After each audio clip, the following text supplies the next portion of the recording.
Meio século. Quanta história cabe entre as paredes do Hospital Luísa Borba Carneiro em 50 anos de esforços para salvar vidas e resgatar a saúde de tantas pessoas que aqui vieram buscar ajuda? Por esses corredores e leitos há muita transformação. Aqui a vida ganha outro sentido e o significado das palavras atenção e amor é compreendido na prática.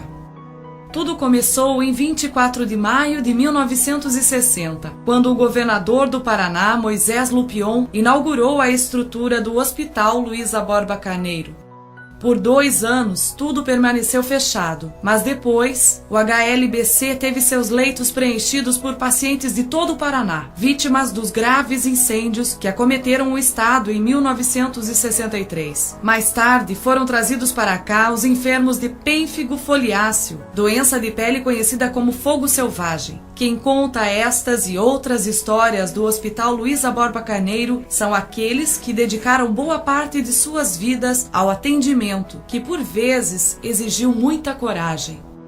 No dia 12 de maio de 60, viemos transferidos, veio 12 companheiros, do qual eu fiquei aqui. Aí depois da inauguração, o hospital ficou fechado 2 anos. Em setembro de 62, recomeçou as atividades daí. Mas no início eu fazia de tudo, assim, era pedreiro, era carpinteiro, mas ainda não tinha doente internado. Daí de 62 em diante ele funcionou. Daí depois veio, em seguida, o ano de 63, daí começou a barra pesar aqui, porque deu a época dos incêndios. Esse hospital aqui não tinha quase material para poder atender. Quando eu vim aqui é difícil, né? Primeiro eram poucos atendentes, né? Mas a gente fazia aquilo com carinho e a gente conseguia, né, vencer, lutar. Tinha muita dificuldade, porque além de pouco pessoal, era só o doutor Eugênio como médico e uma auxiliar de enfermagem, que era a nossa chefe. Eu cheguei em Tibagi para ser informado em 1965. 6 de maio eu assumi o hospital e a unidade sanitária. Era o único médico na cidade e permaneci por 10 anos sozinho. Eu vim bem na época, já tinha passado 1 ano, mas o hospital estava cheio de queimados dos grandes incêndios que houveram no Paraná. Então tinha muitos grandes queimados aqui no hospital e o hospital tentou dedicar-se atender mais os queimados e atender a comunidade, a parte clínica. Depois foi ampliado para cirurgia. A gente praticamente operava o que dá para fazer com cirurgia de raque, anestesia. A gente fazia todas, varizes, parto, tudo que podia fazer aí. Eu atendia primeiramente o queimado, o grande queimado, grandes queimados, e atendia também todo o hospital, toda a comunidade, porque eu era o único médico da região. E perdurou, fiquei na direção do hospital por 18 anos. Quando eu cheguei, as camas do hospital, a maioria das camas do hospital eram camas patentes de madeira. Então foi conseguido que a secretaria mandasse camas hospitalares. Foi melhorando o centro cirúrgico, foi melhorando tudo que tem hoje, foi vindo de pouco a pouco. Que o hospital já estava funcionando precariamente e a gente procurou dinamizar.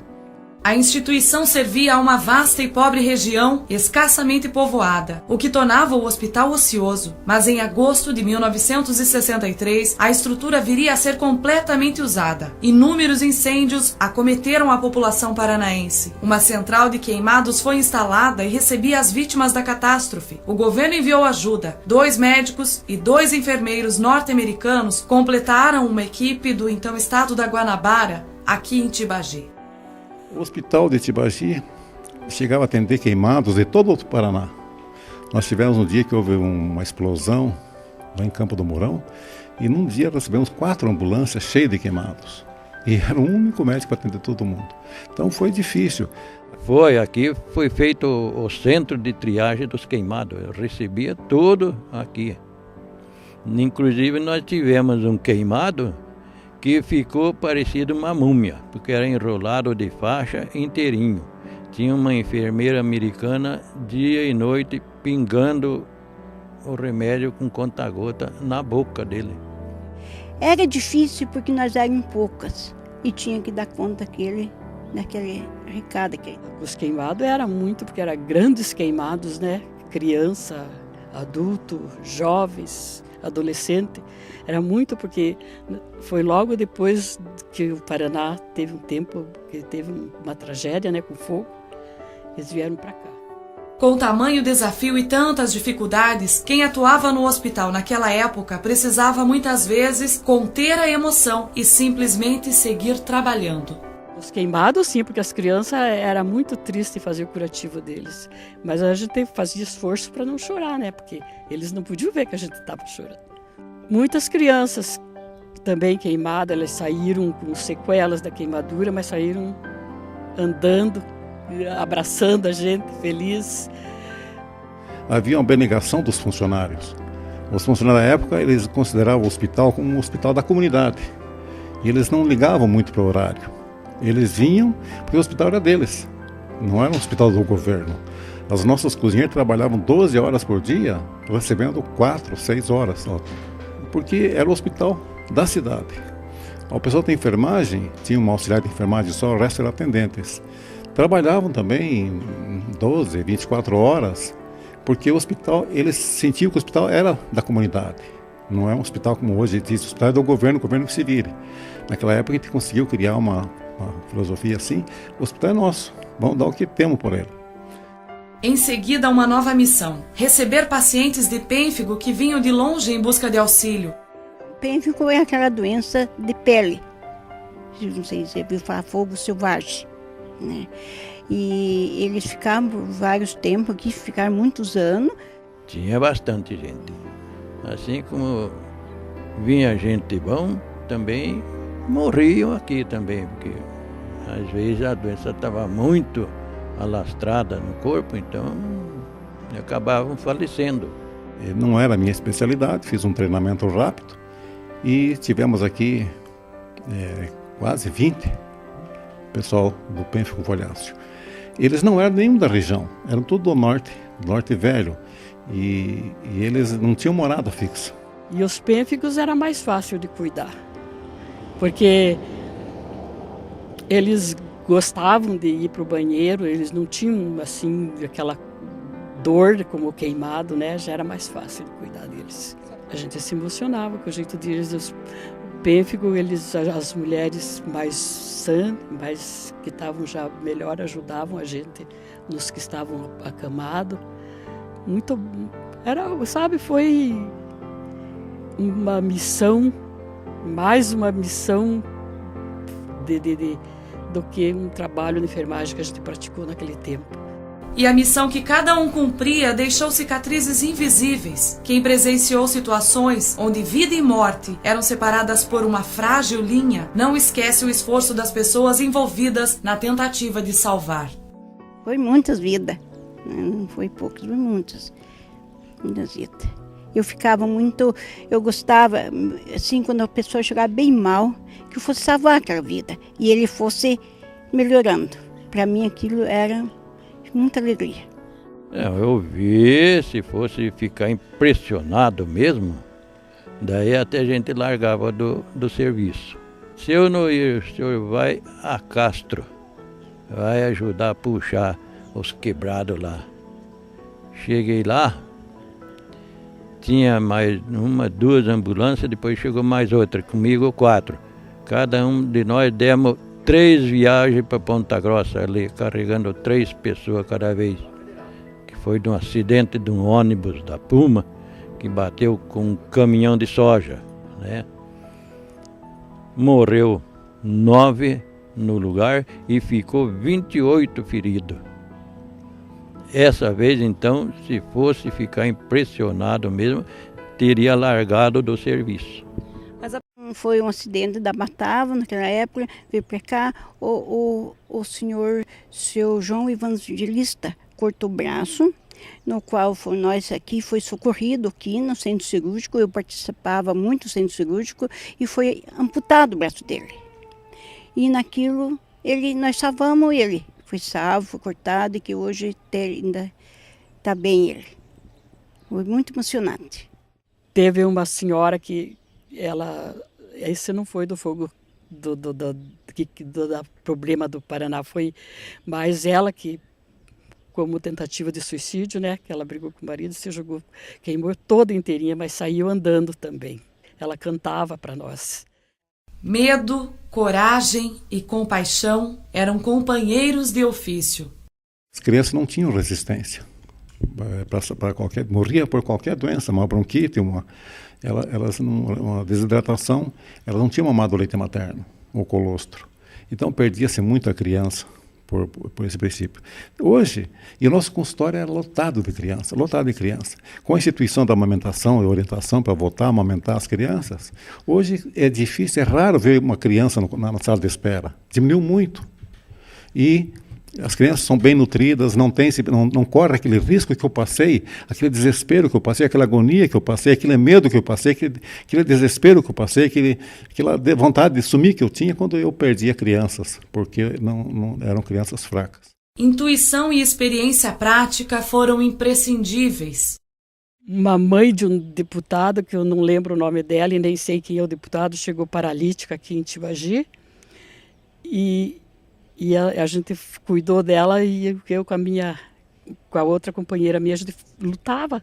A gente não tinha curso especial, mas a gente fazia o que o doutor mandava, o que o doutor ensinava e a chefe de enfermagem ensinava pra gente, né?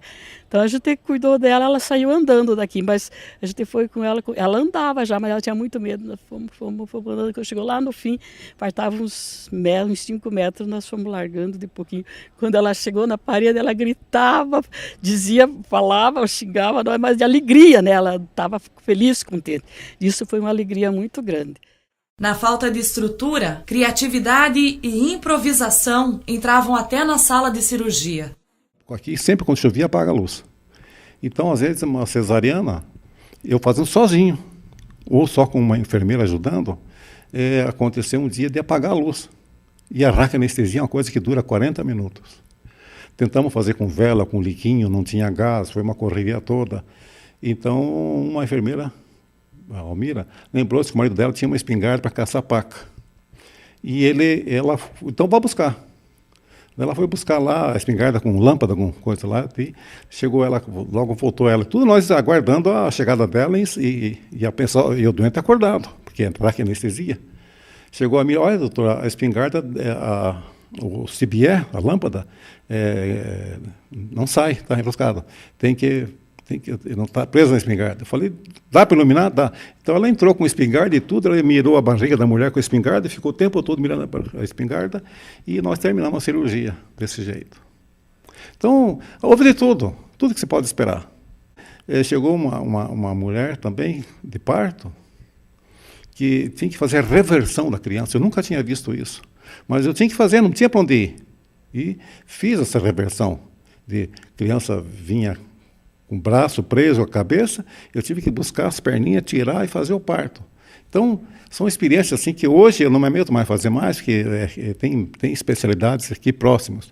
E nós tínhamos que fazer aquilo não porque a gente queria salvar, a gente estava apavorado, tinha que tomar uma decisão. Então, foi difícil. Eu acho que desses 40 anos que eu fiquei no hospital, valeram muito mais do que eu realmente, porque era dia e noite. Agora, um caso que marcou mesmo, que eu fiquei mais ou menos traumatizado uma porção de tempo, que a gente trabalhava de noite, era plantão noturno.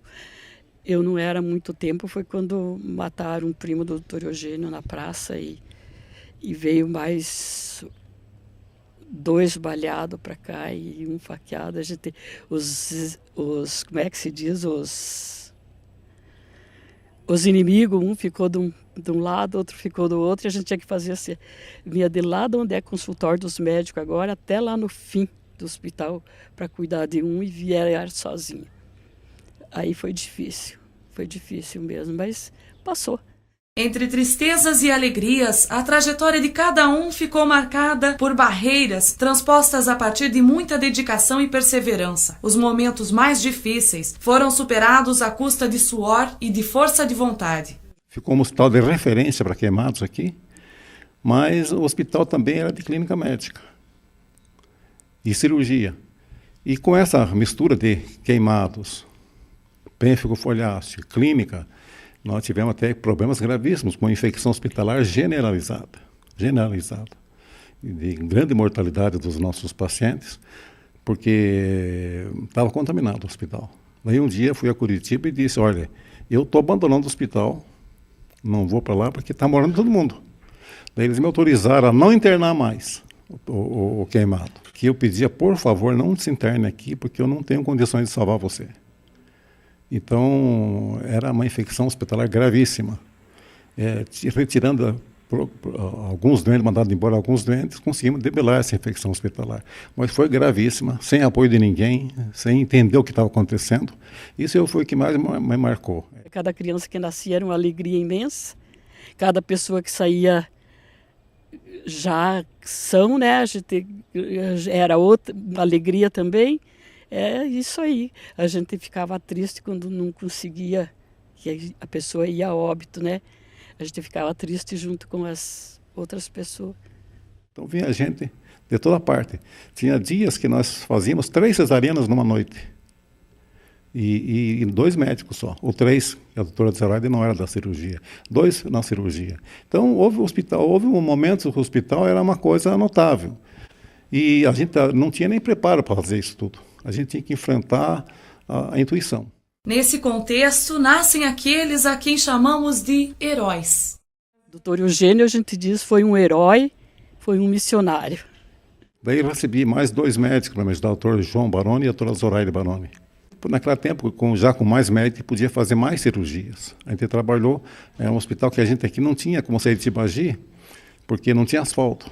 E a estrada Tibagi-Telêmaco, Tibagi-Castro, Ponta Grossa, ficava às vezes incomunicáveis. Em tempos de chuvas como essa que tem dado agora, a gente ficava até 15 dias isolado. Então a gente tinha que atender cirurgia, fazer todo e qualquer tipo de parto, fazer cesariana, até ortopedia e traumatologia a gente fazia alguma coisa, porque não tinha como fazer mais nada. A gente fazia o que podia. Acho que essa experiência eu sofri mais por incapacidade, por não ter treino suficiente para atender tudo isso. Eu pegava um livro para ler, não sabia se lia cirurgia, se lia clínica, se lia pediatria, se lia ginecologia, obstetrícia ou se lia traumatologia. Superar a falta de estrutura, buscar na prática o conhecimento necessário em cada situação, sofrer junto aos pacientes e comemorar com cada vitória da saúde sobre a enfermidade. Tudo isso deixa uma lição de vida. Eu tenho uma lição de vida. Nunca mais fazer a mesma coisa. Tinha que fazer, não é coragem. Chega um momento que eles dizem, não é herói. Não tinha o que ser feito. Não vai deixar alguém perecer porque eu não sou herói.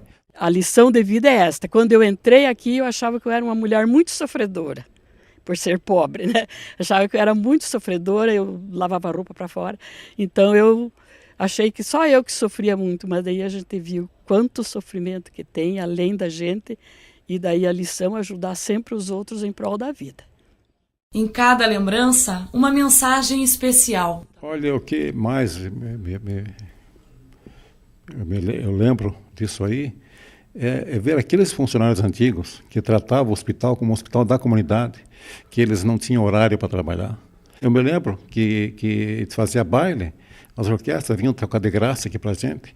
Os doentes vinham trabalhar no botequim, na cozinha, para ajudar. Até os doentes participavam das festinhas que tinham para angariar recursos, para comprar remédio, comprar uma coisa toda. Porque trabalharam intensamente, deram a vida dele também pelo hospital. E hoje estão já se aposentaram. Então, esse pessoal é o que eu tenho a maior recordação, porque eles fizeram, porque eu sozinho não levaria o hospital. Eles me ajudaram a levar esse hospital. A mensagem minha é a seguinte, que todas as pessoas que trabalham no hospital, principalmente a turma de enfermagem, que tenha sempre muito amor, usem a técnica sempre para não fazer de novo. Fiz o que eu pude, dei de mim para as pessoas. Se eu não fiz, melhor, porque eu não sabia ou porque eu não podia. Mas eu quis, o que eu fiz com amor e porque achava que estava fazendo certo. Atualmente, o Hospital Luísa Borba Carneiro funciona como hospital geral com 30 leitos. Mais de 17 mil atendimentos são realizados por ano. A instituição é mantida pela Secretaria de Estado da Saúde. Conta com parceria da Prefeitura de Tibagi, que colabora com a reposição de recursos humanos. São 84 servidores, 65 mantidos pela Secretaria de Estado e 19 pela Prefeitura. Eu acredito que o hospital seja muito importante para a comunidade, porque ele é uma referência no município para tudo. Eu acredito assim, para a dor, para a necessidade, para a urgência, para o machucado, enfim, eu não consigo imaginar Tibagi sem esse hospital assim para auxiliar realmente a comunidade. A equipe, ela é uma equipe muito solidária. A gente percebe, principalmente numa cidade pequena, onde essa questão do conhecimento entre as pessoas é muito importante. Aqui as pessoas se conhecem pelo nome, sabem onde moram. A entidade também conta com o apoio de voluntários e da AAME, Associação de Amigos do Hospital Luísa Borba Carneiro. A associação começou a existir numa ideia de dar uma força para a Nilce, para o hospital, que a gente vê que tem sempre muitas dificuldades para melhorar, trazer uma melhoria para os funcionários, para aqueles que eles atendem. E eu sei que nem sempre o poder público pode oferecer tudo o que eles precisam. Então a gente resolveu montar uma associação para poder, de alguma forma, ser útil e poder atender, para eles poderem atender melhor o público. Eu acho que não existe nada mais gratificante quando a gente faz alguma coisa de coração e alguma coisa para a comunidade. Eu acho que não existe nada mais gostoso, nada mais compensador. Então, eu acho que isso que faz essa coisa pitoresca do hospital nessa cidade. É a questão do conhecimento, é uma extensão quase que familiar de um atendimento de saúde. Eu aposto que as pessoas trabalham muito com isso aqui, com o seu coração. O Hospital Luísa Borba Carneiro mantém há 21 anos, através do Serviço Social, 3 campanhas anuais de coleta de sangue pelo EMEPAR. Cumpre rigorosamente a lei estadual que determina um ambiente livre de tabaco. Trabalha intensamente entre os servidores a separação de resíduos e a diminuição da produção de lixo descartável. E foi o precursor no Estado na organização de seu arquivo. Esse hospital foi a minha casa. Eu vivi mais tempo dentro dele até hoje do que dentro da minha própria casa. E o início da nossa vida médica aqui no hospital foi muito difícil. Éramos apenas 3 médicos, o doutor Eugênio, minha esposa, a doutora Zoraida e eu, e fazíamos praticamente tudo o que era possível dentro das nossas limitações, é claro. E nesse tempo todo, eu me sinto muito feliz por ter trabalhado aqui. Nunca trabalhei em outro lugar, apenas aqui nesse hospital e apenas aqui em Tibagi. E Tibagi está de parabéns por ter um hospital grande, bom, hoje bastante equipado, muito mais do que naquela época. Estamos fazendo hoje parto de netas de mulheres que fizemos o parto naquela época.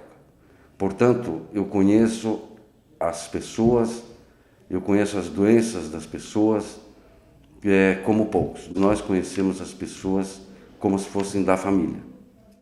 É com muito prazer que felicito o Hospital Luísa Borba Carneiro pela passagem dos seus 50 anos de fundação e um orgulho muito grande dos meus 37 anos de trabalho nessa comunidade, e desejando a todos os funcionários, a todos que dão a sua vida, o seu suor aqui dentro, e que ele sempre sirva de exemplo e de superação, de favorecimento ao povo de Tibagi, e é um orgulho dizer parabéns, Hospital Luísa Borba Carneiro.